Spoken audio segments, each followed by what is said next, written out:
Hey everybody, what is going on? I hope you guys are all doing well, and welcome to another tutorial video. In this video, I'll be explaining to you guys how you can set up a hidden folder in Google Photos so that you can hide your sensitive photos and videos. So let's get right into it. Now, the process is a bit different between Android and iOS and the PC, so I'll be going over all three.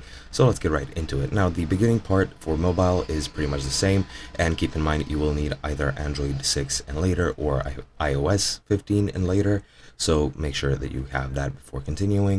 And yeah, to set it up, what you need to do is go into the app and go into the library, utilities, and into the locked folder, and then tap the set up locked folder button. And from there, you'll be able to follow the instructions, which will explain how you can set everything up.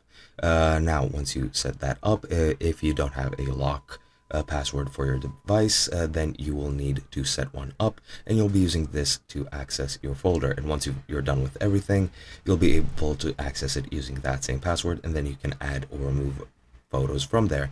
The exact same process is true for iOS as well. However, you might need to add permissions, and if you don't have permissions, you just need to go into your device settings for it to access your files. And once you're there, you just go into privacy and then locate Google Photos, and then it should be available to you.